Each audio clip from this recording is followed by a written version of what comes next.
Hello, friends, bienvenidos. My name is Jen, aka Jen Kahlo on social media, your local witchy friend and intuitive guide through the occult. As always, my lovely husband and co host is David, aka Premier Pools on social media. Hello, everyone. On today's episode, Jen explains ghost hunting. Welcome to the show. Grab a chair, make yourself at home. Jen's got stories to share. You'll never feel alone. So, we had quite a bit of activity for the spring equinox, not just in our community post, but also in my personal life as well. Everyone was talking about it. Like, after listening to the podcast or just in general? Both. So, for example, I have a coworker who's Persian, and she shared that Persian New Year, I might butcher this, no Nowruz, follows the spring equinox, and I did not know that, so that's amazing. Oh, cool. We also went to a wedding yesterday, and I was given the honor of giving the toast, and I kind of talked about, like, in the springtime, it's good, new beginnings, and people thought that I stole that from you because of our last episode, because some people who were at the wedding listened to the podcast. And I was like, no, those are all my thoughts. But now you get all the credit. So amazing. You can have my credit, though. Thanks, I'll take your cred. But we also had activity on the post, like I said. So Crystal Ann, Waxy Aesthetics on Instagram said, when y'all mentioned spooky baskets and Easter baskets, that reminded me that people also make Valentine's Day baskets to ask someone to be their Valentine. Clearly, our society loves baskets, but my ideal Easter baskets would be Ferrero Rocher chocolates and some Bath and Body Works soaps. Also, like a really good basket. And yeah, it's going to be, what's the next basket going to be? Like Memorial Day basket. Yeah. President's Day basket. So we love it. Capitalism. Baskets. Mercy094 said, it's so awesome to hear good people succeeding and getting what they deserve. I have a lot of fun listening to this week's episode. Like David, I'm equating things happening in my life and those around me to the upcoming eclipse. I'm sure my sisters are tired of hearing that everything is going on because it's eclipse season, LMAO. As for goals, I think I'm also looking forward to moving my body more without expectation and simply spending more time outside with my son. Well, Mercy, it's not just your sisters, but your brother's also super obsessed with this upcoming eclipse, so maybe he just runs in the family. But I'm happy to hear that you're going to spend some nice intentional time with your son. That's awesome. And then Miss Mozzie says, well, basically any sort of alcohol or caffeine-based drink would be amazing in my basket, especially because it sounds like I may need it for this season. Honestly, true. I think caffeine would be my go-to more than alcohol, but yes. Question, if I am not happy about what I know is coming at my job, then should I suck it up until I get a clear picture of the changes or start the process to move along now? I just don't know if I should wait to make that drastic change now or wait until after Mercury retrograde and the eclipse to see if it's just the universe making it all seem more dramatic than what it is. Well, I mean, I'm not going to equate anything to like any astrological bodies or seasons, even though, I mean, obviously this is kind of what that topic was about. But just my take on that before maybe you give more of a metaphysical explanation. Like, I think as humans, it's okay to be uncomfortable, but you should never be unhappy. Like, if for sure you're just like done, then, it may be time to move on. However, I know that pragmatically that's not always easy, right?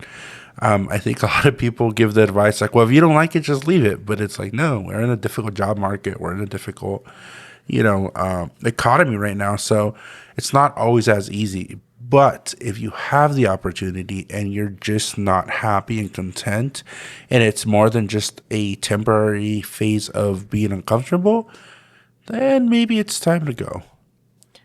Yeah, on a similar note, I would say if you're unhappy and it's like you're suffering at this point, don't just wait because of a transit. However, I would say that eclipse season and Mercury retrograde are a good time to really sit down with your thoughts and think like, well, why am I unhappy? What could make me happy? Is this like a realistic change that could come? And if the answer is yes, then maybe after eclipse season, which would be April 22nd, start trying to implement those changes. Or if not, then starting to job hunt, but at least you realize like what is the unhappiness. Is it the hours? Is it this just isn't the industry you want to be in? I feel like just because it's eclipse season doesn't mean just stop. You could be productive by reflecting. So that's what I would say. But if you're like, I just know I need to get out ASAP and then there's a good opportunity, yeah, definitely take it. But like Mercury retrograde, like get that contract, make sure you read all the fine prints Definitely. and that all your ducks are in a row. But if I were you, I would take this time to reflect, like, why am I unhappy? Is it possible to create happiness in this space? And if not, what do I want my next opportunity to look like? Yeah, I mean, I think good advice. Yeah, this was a really good episode. I'm going to be completely honest. I didn't really know anything about it, so I kind of went into it thinking it was going to be, well, not boring. I don't think any of our episodes are boring, but I was like, what can we say about the spring other than allergies? And speaking of, that's still going on. We've had to cut this episode already a few times for my sneezing, which you won't hear, but yeah, I got some good feedback. My mom reached out to me. At first, she didn't really understand it, but I explained it to her, and she really liked the concept. And I think what was really cool was that this spring equinox is unlike usual ones because we are in eclipse season and also Mercury retrograde. So whatever the world throws at you right now, just embrace it and go with the flow. Yeah. So that was all of the community discussion topics and feedbacks that we had. So now we'll move into ghost hunting. Ooh, spooky. Yes. I know this is more of an appropriate Halloween type episode, but it's been one we've been putting to the side. We had some plans of getting a guest to come talk to us, but it didn't kind of fall through. It fell through a little bit, so we'll just tackle it as best we can. Yeah, but first of all, what is a ghost? A ghost is an apparition of a dead person, which is believed to appear in the living. And then also, what is ghost hunting? Ghost hunting does not necessarily mean to capture, but it just means to make contact and to find, because they can be elusive. So just so we're all on the same definition, on the same page, ghost hunting doesn't mean like trap it in a jar or something. Yeah. Every culture has their own beliefs and concepts around like what a ghost is, and what it isn't, and how to communicate with or protect yourself against the ghost. Some practices or cultures believe that ghosts are harmful, and some say it just depends, and some don't see them as harmful at all. So here in the Central Valley, we have a lot of Hmong people, and from my limited understanding from my Hmong homies who have told me this, they told me that in their culture, they believe that ghosts don't like peach branches, like from peach trees, Okay. and that they ward off ghosts and evil. So they'll get some peach branches to protect their space, which I thought was really cool. I don't understand the full, like, well, why peaches specifically? I'm sure there's a reason, but my friends have never told me, like, that far. If only ghosts didn't like debt. I know, right? We would be protected AF. And then, of course, a famous Mexican ghost is La Llorona. So for those of you that don't know La Llorona, she is... Well, La Llorona, how would we translate this? She's like Bloody Mary, almost, right? Kind of? But it literally translates to the crying woman. Yeah, like the crying woman. So basically, this crying woman, the like folklore is that she killed her kids in a river, and that she regretted it, and now she goes around crying and trying to find her kids, and she says, mis hijos, my kids. And if you get in her way, this is the part that I think like differs for people, but what I heard, because you tell the story to like really bad kids, so it's like, I'm gonna put you in the path of La Llorona. She's gonna think that you're her missing child, and she's gonna take you. Is that your It's like the boogeyman kind of. yeah. Is that how you heard La Llorona too growing up, or no? I never had La Llorona growing up. That was it. My family I don't think is really big into folklore or scaring me with stories. I think they were very more privy to like, let me experience the real world, and that'll give me the lessons I need. So I honestly I don't really know too much about her, and I didn't really hear about her until I was older in like movies and pop culture. Growing up, that wasn't really anything I knew or heard about. Yeah, my family wasn't super into like scary stories or scary ghosts, or just kind of more of the generic stuff that Latino families tell their kids. But for most people, especially BIPOC people, Black, Indigenous, people of color, most BIPOC people know better than to ghost hunt. But for those of us that are pendejeando over here, here's some information. Obviously, at night would be more of an ideal time because the contrast between like if an apparition were to appear in the dark would help you see it more. And then usually the belief is that going to places with like a more dark past would be better. Like there's a belief that people that have had horrid deaths did not die at peace, and therefore their spirit is roaming the earth. So a lot of people like to go to like abandoned buildings or buildings with like dark histories. And then just a couple of like the tools of the trade. There are something called spirit box apps. However, these have been like heavily disproven just because basically they're an app on your phone that supposedly can hear like the sounds and frequencies around you, and then it gets translated into English. But most of them use radio waves nearby and pick up a word or two from different like radio stations, and then they just put like a creepy filter over it. So those have been largely disproven. And then there are spirit boards or pendulums, dowsing rods, Ouija boards. So a pendulum board is sort of like a Ouija board, but it's like circular and smaller. And it has yes, no, maybe. And then it does have like letters and numbers, but they're in a circle. And you use a pendulum, and the pendulum moves around.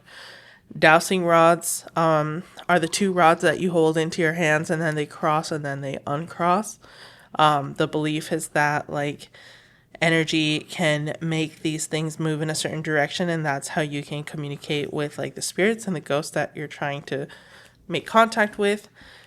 Then there are EMF readers or electromagnetic frequency readers, and then those are the ones that you turn on. They look like a TV remote control, and then they go from like green to red, and It's they like show, a needle, right? yeah, and they show like high activity. Yeah. And then just a good old voice recorder and a camera, which you could have on your phone. Yeah.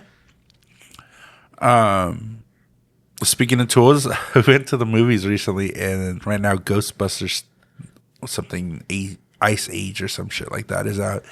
And I don't know when this trend started, but like big movies have like promotional popcorn buckets.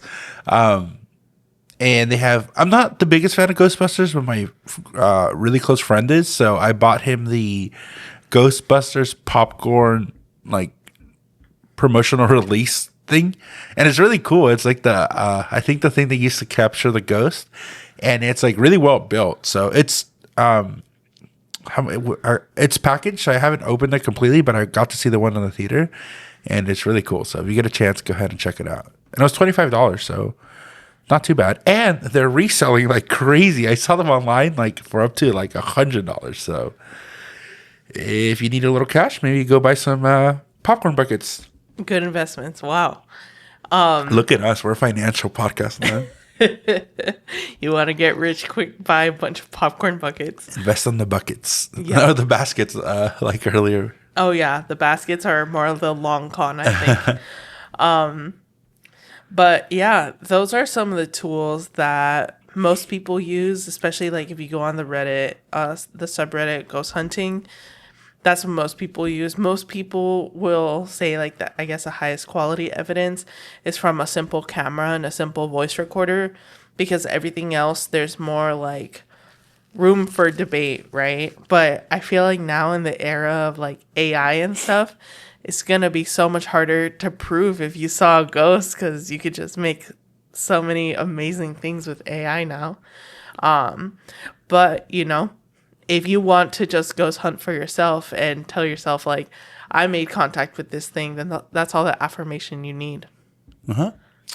I don't know if you were planning on talking about this later. We probably should have checked before recording, but what about tools to protect yourself from quote unquote evil spirits? Duh, that is smart. I did not think about that, but I will talk about that now.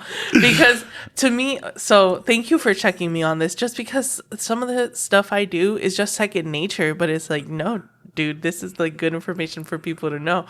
Yeah, of course. Always protect yourself. Protect yourself before you wreck yourself? Yes, exactly. Before So what are the hunting, spiritual prophylactics that people should be using? I know, right? So me personally, I always like to have, my obsidian garnet bracelet, but then I also have special protection oils. And before you and I went ghost hunting, I put it on our heads and I said it made nothing attached to us. Yeah, some people spray like Florida water, like perfume, and then just more like crystal jewelry and stuff. There are different ways. If you believe like, having a cross with you is effective, maybe doing that.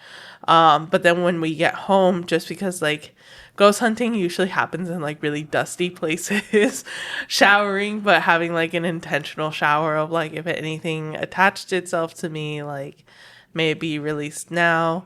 I know that growing up, there was a ghost or like an attachment next door, and one of our neighbors was like, yeah, my granddaughter accidentally like got attached to something and brought it home, and we've been having like freaky shit happen ever since, and we're gonna bring in a priest and stuff. But because we lived in a duplex, which is like 2 homes connected to a wall, they were like, just have a rosary with you at all times. So protection really depends on like how you feel protected. But for me specifically, it's like crystals and protection oils, and then having like a cleansing bath after. And then if for some reason you feel like you don't feel right and this attachment was really heavy, maybe getting like a limpia or something. But for me, just like the oil and then the bath after is enough. And just like safe sex, the safest sex is abstinence, right? The safest thing is abstinence from from ghost hunting. Exactly. I don't know where my mind is today, but I thought that was funny. Cool. So there's a spirits, ghosts. What about, we talked a little bit about La Llorona, but what are some of the more like famous pop culture kind of ghost references? There's like Casper, right? Did you ever see that movie growing up? The little ghost kid? I don't remember. No, maybe, I don't think I saw it. Maybe like once. Yeah. I'm a huge fan of like horror, but ghost is one of the genres that I don't really care for. I think they're just not scary to me because it's like once the ghost actually pops up, you're like, oh, that's it. Like, okay. Like, I will say a lot of people have an obsession with like ghosts being from 1920s and earlier. But it's like, why can't ghosts be more recent? Well, that's what I was going to talk about in my little examples part. But I agree. It's there's a lot to disprove, and I think this is what we'll kind of get into. So, all right. So here's my take on ghosts. I 100% believe ghosts are not real. I have no inclination or any. I don't think there's really anything that could sway me to make me believe that there's spirits or ghosts. Unlike the alien episode, where I will concede that, like, aliens, I think there is a strong possibility that there is aliens in the universe. I don't see any compelling proof brought forward that ghost exists. I think all the experiments, the hunting, the, quote unquote proof is so like unscientific and subjective and biased that you can make something that's not there. So there's just too much bias, too much different variables. And even with our experience, that it's just like, I find it very hard to believe. So let's concede the point that, let's say there are ghosts. Let's say there are spirits out there. How fucked up is it that we go ghost hunting, right? Like, leave the poor souls alone. And not only that, like, it's such a big industry, right? People capitalize on, like, come to this haunted house, come visit here, like that. It's The like Queen Mary. the Queen Mary. If you actually believe ghosts are real and you're going out there to find them, that's like really fucked up. Imagine if somebody just like came into your house, you're eating dinner, and they're like, "Ooh, I heard you're kind of creepy. Let me like open the door and see how you're doing." Like, fuck that, right? Like, respect ghost rights, I guess, is where I'm at, if you believe they're real, which I don't. So, you know, even if they were real, I don't think it's cool that, like, it just seems very contradictory. Like, why would you fuck with something if you believe it's real, and like disrupt them? Like, leave them the fuck alone, right? I know. That's why you don't see a lot of BIPOC ghost hunters, or at least I don't. It's just, I don't know. When you're really rooted in like a specific spirituality, you work with like the spirits assigned to you, right? Like, a lot of the BIPOC people I know, they'll have like their spirit team, their ancestors, but they won't necessarily go like talk to a foreign spirit or anything. Correct. Yeah. The other thing I think is the psychology of humans is, I think as humans we find it so, and I wonder if it's like an evolutionary thing, we find it so hard to accept the fact that human life is finite. I think we all want to think and hope and really embrace the fact that once, you know, we die, it's not over. And I don't see that's where my disconnect is. It's like, wouldn't that make your life more valuable if you thought that it was over after that, right? Because what's human average age? Like 60? No, not 65. Depends where you Yeah, are. let's say 80, right? 80 years in the long run is not a lot, right? You get 80 years from the moment you're born to the moment you're put in the ground or cremated or whatever.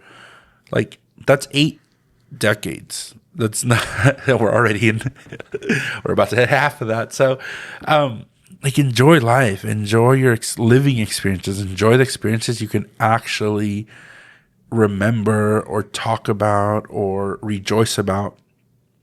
Don't get obsessed with like what's after, because, you know, what if there's nothing after? You know, you kind of spend your whole life preparing for something that couldn't be there. And some people say like, well, what if there is something? Well, then you'll find out, right? Like, you'll find out when you cross that spiritual bridge. But in the meantime, like, don't stress over it. Don't hyperfixate on like, oh my gosh, what's after? When, you know, the more you do that, the less time you get to enjoy in the present. Now it's different than we talked about like in our Day of the Dead episode, where it's like you're honoring those who have passed. Like, whether it's real or not, like, that healing for you to celebrate the people who are important in your life who have passed, I think that's different. But I don't know. Like I said in that episode, like, funerals are really for the living. So that's just kind of my take. Like, don't obsess about the afterlife if, you know, you have so much left to do in this life. Yeah, the only thing is that like these ghosts are usually people that did not die peacefully. Like, not everyone becomes a ghost. No, I understand that, but it's also like, it's just that obsession with like, you know, what happens. It's like, no, there's just people who maybe didn't die peacefully and now they're just dead. Like, let them live. And you know what? So what are some, I don't think we touched on this, but what are some of the like things that ghosts can do? And people say like, what?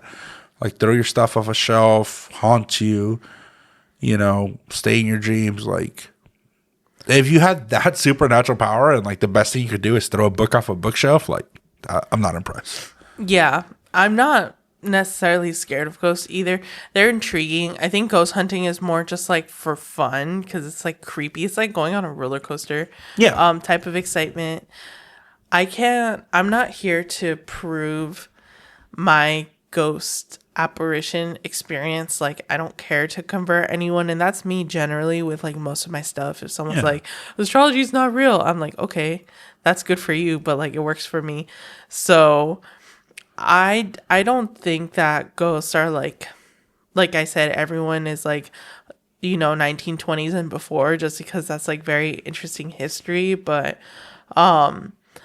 I think spirits, and maybe not necessarily like human spirits, could exist, but it's really hard to quantify, like you said. And I'm always about the mundane before the metaphysical, and it's just so hard to prove. You're Yeah. just gonna have your own experiences, and even when you do, you have to sit down and be like, could this have been anything else? Yeah, and it could, and like usually there are multiple explanations. Yeah. I think I might sound passionate about this, like I'm beefing with ghosts, and now the ghosts are going to come get me. But I think my biggest issue with this particular topic and our podcast in general, I feel like most of our episodes and topics, like me as a skeptic, you know, you talk about all these metaphysical things, and I always kind of find like a silver lining, right? Like spring equinox, it's all about, you know, even if I don't believe, like it's still good as a human to take the time to recharge, refuel, whatever we talked about last week. But I just don't find any silver lining with ghosts. I don't think there's any growth or healing or positivity associated with ghosts. I don't know if that makes sense. Like, Yeah. I just don't see anything. There's nothing in it for me. Yeah, I agree. I will say, like, my experiences with ghosts, I had some like more experiences when I was a kid, but I'll see if I have time to get into that. I'll give one of the more interesting ones like more recently. So there's a light in our house that just like would flicker on and off like a lot, and I'm just like, why? And I just thought it was very interesting, and I pulled out my pendulum board, and then I did a reading, and I was like, give me these letters of like what you are called, and it gave me MUBONO, and I was like, okay, this thing is just like gibberish, like this means nothing, but let me just Google it. And it turns out that it actually is a last name, and I was mind blown. I was like, whoa. And then we actually saw a movie recently, and one of the protagonists, you were falling asleep, you may not remember this, but one of the protagonists, their last name was MUBONO, which I was like, whoa, like that was such a trip. But this like spirit, ghost, whatever you want to call it, like all it likes to do is turn our lights on and off. It Yeah. doesn't really do anything. Yeah, so I think we've talked a lot about how we ended up where we live now, but you found this spirit / ghost back where we used to live, about 4 hours away, and it came with us. And my big thing is like, this motherfucker's not paying rent. Like, Honestly. but we do have a ghost. We joke about it, but yes, Genesis is very convinced that she has an ancestral spirit that just kind of lingers, named Mabono. And sometimes that's kind of our inside joke, like, oh, there goes Mabono doing Mabono shit. So I guess the Duong household does have a ghost. And, you know, for how much shit I talk about ghosts, we recently purchased some art. We purchased a Godard. It's called I don't know what it's something ghouls, glass ghouls. And it's two ghosts like toasting over a spooky house, which is really cool. called. Yeah. Maybe we should use that as our background for our community post. But yeah, I mean, I don't know. And then, If I seem annoyed, I am annoyed. Ghosts are to me just such a stupid topic. we went ghost hunting with a friend who has access to a historic building downtown, and it was super cool to go. And I was using the dowsing rods, and they were trippy because like there's no way I can move them like that, and they were moving by themselves. And I thought that was interesting, but I was kind of trolling the ghost. I was trying to get a frame of reference. I was like, do you know Britney Spears? And it kept saying no. And so then I kept going back for the divas. I was like, okay, do you know Alanis Morissette? No. Do you know Whitney Houston? No. Do you know Dolly Parton? No. So I was like, dang, this ghost is old. It doesn't know any of the divas. I went back to the 50s. I remember that. And that experience was, I mean, I wasn't scared of the ghost, but I'm not the most comfortable in like confined spaces. And it was a very old, abandoned, like 3rd floor on a building that was built in like the early 1900s. It was super dusty and it was dark and decrepit. And again, the ghost I didn't really care for. I think there was like exposed asbestos. I was like, that's probably way more dangerous than any ghost we're going to find. So to me, that experience was like fun just because of the social interaction, but I was very uncomfortable, and not because of any spirits, but just because like physically I don't like enclosed spaces. But just to tell you what the dowsing rods told me when I kept asking questions. So there was a spirit that didn't want to give its name, but I said, "Can we call you friend?" And we just kept calling it friend. And then we were like, "Can we be in here?" And it said yes to like the first half and no to the second half. And it was basically our Of the tour building. guide. Yeah. Yeah. And it was basically just like our tour guide. We kept asking, like, "Can we be in this room?" And it would say yes up to a certain threshold. And then towards the back rooms, it kept saying no. And then my friend that has experience in that building is like, yeah, every time, like, you go further and further down, things just get, like, more and more creepy, more and more, like, angry. You just hear more, like, noises and just not a good vibe. Yeah. So we stuck to, like, the first half. Yeah, and based on the tools that we used, I will say that was consistent. Like the first half was a lot more playful, and then kind of really towards the back. So we used the dowsing rods, the EMF reader, the voice thingy, and like red lights or something. Oh, that's right. He had one of our friends had these red lights on his head, and he looked like the Mothman. Yeah, it was really creepy. Yeah. So I will say there was a lot of consistency in all the quote unquote tools saying that towards the back of the room, it was definitely like, you shouldn't be here. And I was really like, we shouldn't be here because the boards were creaking, and not because of ghosts, but because it's like, these boards are from like 1910. I don't know how much weight they're going to be able to hold. We're about to fall through this fucking roof. So, but it was really funny. We went into a room where, I was like, fuck, is that asbestos?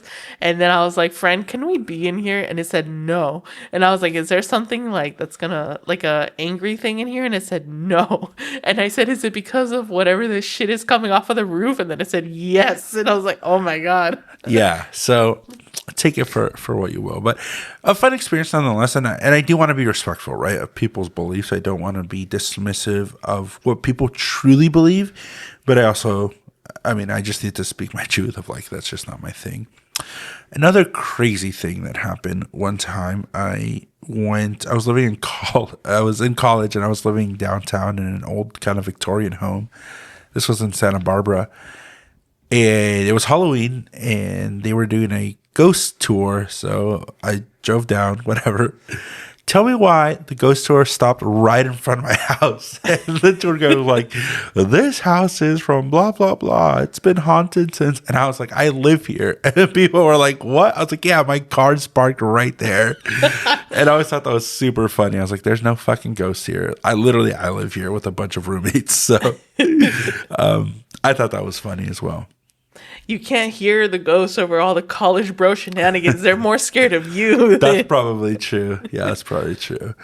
But yeah, that's kind of our experiences with ghosts and ghost hunting. So you do believe in spirits and ghosts. I don't, but I think we're all on the same page of like, just leave them alone. Yeah, I do believe in them, but I also feel like it's hyper sensationalized of like everything is pissed and everything is out to get you. Like you got Mubono that just likes to fuck with your lights. Yeah. Just like it goes on, it goes off. Would you go ghost hunting again? I would, and I think that I would want to try different tools and see what's up. And again, like I wouldn't go maybe with like someone that isn't willing to do the work before and after, because I don't want to be responsible for any attachments. So it's like, if you're going to go ghost hunting with me, you have to do the before and the after rituals. Cause like, yeah, I'm not responsible for your defense basically. Make him sign a spiritual waiver. Pretty much. Yeah. Like you better act accordingly. Nice. Yeah. I mean, interesting topic. I think that's definitely one that we had to do on a podcast about the metaphysical. I'm glad it's out of the way, and I don't want to be doing a part 2 on this one unless we go hunting and something really interesting happens. But I would like to hear people's stories. That is true. I do want to hear people's stories. I think everybody has a good ghost story or experience. So, drop them in the community post, please. All right. So we did get a few questions, which is great. Funny enough, we started a new process of like we're gonna record once a month, and March has just been so busy we couldn't find a week, and so we've been recording these like every week as opposed to once a month. But once we do get the process going, please drop your questions sooner rather than later so we can answer them. But from Mercy, how do you prepare yourself mentally and emotionally for a ghost hunting session? You prepare by just being brazen and saying, I want to go to this experience for whatever reason you want to go to, whether it's, fun. Actually, the reason we went ghost hunting was because the person who took us on the hunt was experiencing like these ghosts were not being super friendly. So they wanted to just like, I don't know about confront them, but be like, yo, just let me chill for a minute. So depending on the reason you're quote unquote going ghost hunting, just be brazen, right? Just, again, if you're someone who believes, Mercy, that ghosts are real, then just say, I'm going to go just visit you. But like, that's all it is a visit. If you're a skeptic like me, then you have nothing to worry about. I would agree with that. So when I was working the dowsing rods and we got to the end of the tour, I was like, okay, friend, we're going to go now. Are you going to follow me? And luckily it said no. And then, because if it said yes, then I would have had to been like, okay, friend, you cannot follow me. This is your home. I am not giving you permission. And then I probably would have had to communicate with it then. But luckily it was like, nah, I'm not going outside. Nice. Question number 2. How do you differentiate between genuine paranormal activity and environmental factors or natural phenomenon? So I would say always default to the latter. Always default to, what can be explained. And then, see, and this is where you and I differ. If it can't be explained, that's a good enough reason. Like, we don't have to have an understanding for everything, but that doesn't mean you can, like, automatically put a label on it, right? So, let's say you see something fall off a bookshelf, and you've been like, well, there wasn't an earthquake. The book was pretty far back. Like, everything in my natural world tells me that there's no explanation. Then there's just no explanation, and that's fine. But like, to default to like, well, a ghost did it, it's like that's such a big leap, right? There's so many factors going on that's why I always want to be careful of saying like, just because you can't explain it doesn't mean it doesn't have an explanation. You might not know it or understand it, but it doesn't necessarily mean that it's a ghost or a spirit. Similarly, I would like sit with yourself and really try to analyze your experience and be like, okay, how do I feel about this? What else could it have been? So, for example, if you Google dowsing rods, they were originally used to find water. Water, yeah. And that is their purpose. However, I stood in one place and they kept moving back and forth. So if I was just over like a water line, an active water line, they would have just stayed crossed the whole time. So that's where I'm like, I don't know how to explain that, But yeah. And again, like, yeah, you don't know how to explain it, but that doesn't mean ghosts, right? It's easy to slap a label on things and say like, okay, just because I don't have an explanation, it's XYZ, right? But why ghosts? Why couldn't it be like an alien, right? Like it's so arbitrary how we as humans choose what explanation to give something that if you don't know, and I think that's the thing humans have problems with, like saying, I don't know. Practice that more. Practice saying I don't know and practice just living with it. It's okay. Like nothing's going to happen. But, I guess if you are within the spiritual realm and the spiritual world and you believe, a good way to test it is, somebody, either talk to somebody like Genesis or yourself and, maybe do a reading or a pendulum read or like kind of you did with Mobono, right? Like ask the spirits and see what they tell you. Mm-hmm. Right? Yeah. I feel like I'm not one that needs like an answer for everything. Some people do where they're like, I get into witchcraft and now I know everything and yada yada. Like, I don't know some things and that's fine. Sort of like ghosts. Like, I can't persuade you. I can't make you believe what I believe. I don't have any like hard facts, but I believe it and that's good enough. Exactly. Again, I'm not trying to convert anybody. I know what I saw and I know what I experienced. So. Yeah. I can't wait for the community post on this, Mercy, because hopefully you have some good stories to share. We're really excited to read them. All right, question number 3, also from Mercy. Thank you so much for all the great participation. Have you ever had a ghostly encounter that challenged your beliefs or understanding of the afterlife? I have no. I mean, the simple answer is no. I don't. Again, as a full skeptic, I don't have anything in my life that has said like, "Oh my gosh, that doesn't have an explanation." So it's challenging my daily beliefs. However, with the afterlife, again, alluding back to earlier in the episode, the more I think you grow, both mature wise, but also just age wise, right? I think you start understanding life a little bit different. You start understanding the fragility of it all. And it doesn't affect my thought of the afterlife, but it does affect my thoughts of like my present life. A good example of this is I was a huge fan of roller coasters. Like anytime there was a trip to Six Flags in like my early 20s, like let's go. I freaking loved it. Wasn't scared of heights, wasn't scared of getting on any roller coasters, just very brazen, very nonchalant. And then I hadn't been in a long time, and recently I was in Santa Cruz and I was at the boardwalk, and they have this ride that is not fast by any means. It just literally it's like a ski lift, and it takes you across the whole park or the whole boardwalk, and it goes really slow. The only thing is it's really high, but it's supposed to like let you enjoy the view.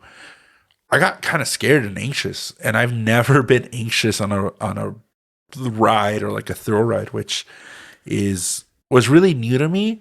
And I think it was part of that. It's just like as you grow up and get older, you understand the fragility of life and maybe value it a little bit more. Not that I didn't value life when I was younger, but you just feel indestructible, And so kind of going back to your question, like that's gives me a better understanding of not afterlife, but present life, if that makes sense. Yeah, that's interesting. Yeah, when you get older, you start to sort of like become a little more conservative. I know I did some dumb, risky shit when I was young, and I was like, I don't have anything to lose, but now I have a lot more to lose. Exactly. I think what you have to lose gets bigger. So awesome. Yeah. When I was younger, I would say from like 5th, 6th grade until like 7th grade, there was a time where I could not sleep like at all, like insomniac. It was really bad. But I would like hear stuff move, things would drop. I would get like scratches on me. I would feel like the bed shift, and it was like really bad. And I also was like really depressed at the time, and I was just like scared because I was like, this thing is gonna fucking attack me. Until like going on 2 years of it, I was just like, you know what? If you're gonna do something, then just fucking do it. Like at that point, I was just like, I don't care, try me. Yeah. And once I did that, it stopped and I could sleep, and there were no more scratches, there were no more noises, there were no more things falling. And I was like 12 at the time, and I was like, whoa. I've always been really attuned to things, but then of course like you grow up Catholic and it's like those things are like evil, what the fuck are you doing? And it's like, but I can't control it. I just see things, hear things. But it really showed me that like the best line of defense for like anything, including like curses, whatever, astrological transits, is just like, nope, I'm not going to let this affect me. Just being like straight up, I am defending myself, and I am planting my feet on the ground and saying no. So then I realized that like these negative entities, they really leech onto your fear. And that's when I started saying, nah, you can't do shit to me. Yeah. And then it stopped. And that's just how I've been living my life ever since. Yeah. All right. Well, great topic. Not my favorite as far as like the topic itself, but I think it was a good conversation nevertheless. Yeah. All right, so the topics for April have been chosen, and I'm really excited because 3 out of the 4 of them I've been asking for. So the first one is monkey's paw. We're not going to say much, but maybe look up what monkey's paw is and then ask your questions. I'm really, really excited for the monkey's paw. We're also going to do scrying, which is kind of a form of fortune telling. Genesis is gonna then explain on the next topic the big three: sun, moon, rising, and then we're gonna round out the month with explaining La Manda, which I'm really excited for as well. So I feel like we should say a little bit about what they are. That way people know what questions to ask. Not like a lot, but okay, basically the concept of monkey's paw is like you ask for something, but then you get more than you bargain for. You're like, I wanted this, but not in this way. Yep. And then La Manda is specific to like Latin American, maybe even hyper specific to like Mexican folk religion, where you ask for something, but then you have to do something in return. And a lot of times it's like very interesting physical sacrifices almost. yeah, Yeah. awesome. Well, if people want to get a hold of you, what are your socials? Instagram at Genkahlo, GENKHLO. Or if you'd rather get in touch with email, tarotwithgenesis@gmail.com. Remember, the magic within you makes the world a more beautiful place. Blessed be, and signing off. Bye, everyone.